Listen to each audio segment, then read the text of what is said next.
Les nouvelles en détail. Le président Abdel Fattah al-Sisi s'est entretenu aujourd'hui avec le ministre de la Défense et de la production militaire, le général d'armée Mohamed Zaki.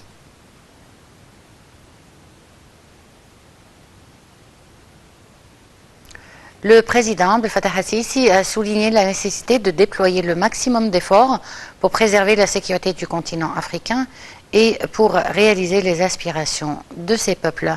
Le président al-Sisi s'exprimait par vidéoconférence devant les chefs des services de sécurité et de renseignement africains lors de la séance inaugurale de la 17e conférence du Comité des services de renseignement et de la sécurité en Afrique, la CISSA, tenue au Caire.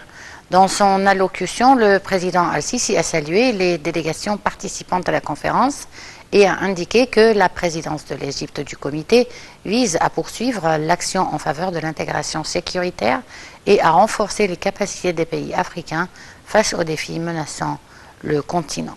De leur côté, les participants à la conférence ont dit aspirer à renforcer le rôle du comité sous la présidence égyptienne en tant que mécanisme continental efficace qui soutient la coordination entre les services de renseignement des pays africains et qui aide à maintenir la paix et la sécurité dans la région.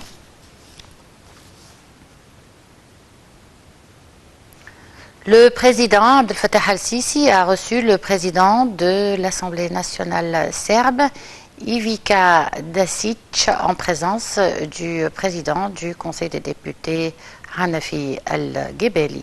Lors de la rencontre, le président al-Sisi a déclaré que l'Égypte aspire à renforcer le mécanisme de coopération bilatérale avec la Serbie dans tous les domaines dans le cadre de grands projets d'investissement en cours d'exécution en Égypte. De son côté, le président de l'Assemblée nationale serbe a apprécié les relations fortes de son pays avec l'Égypte. Il a salué le rôle de l'Égypte dans la restauration de la paix et de la stabilité au Moyen-Orient, en Afrique et dans la région de la Méditerranée.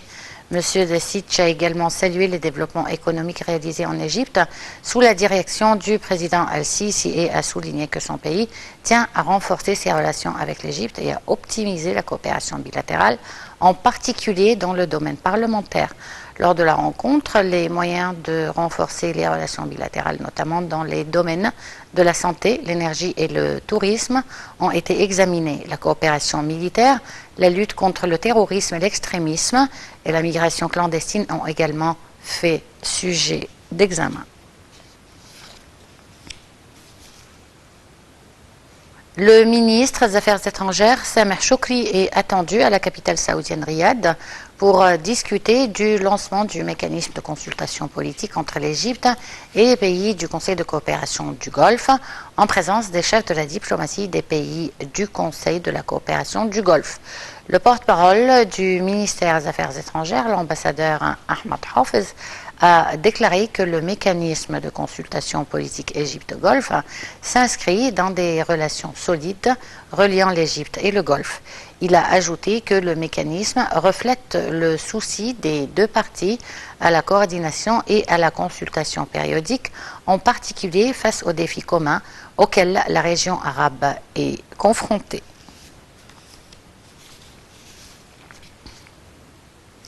Les indices de la bourse du Caire ont collectivement haussé lors des échanges de la première séance de la semaine, soutenus par des opérations d'achat des institutions locales et arabes. L'indice principal EGX 30 a grimpé de 0,6% au niveau de 11 610 points et les indices secondaires EGX 70 et EGX 100 ont également haussé de 1%.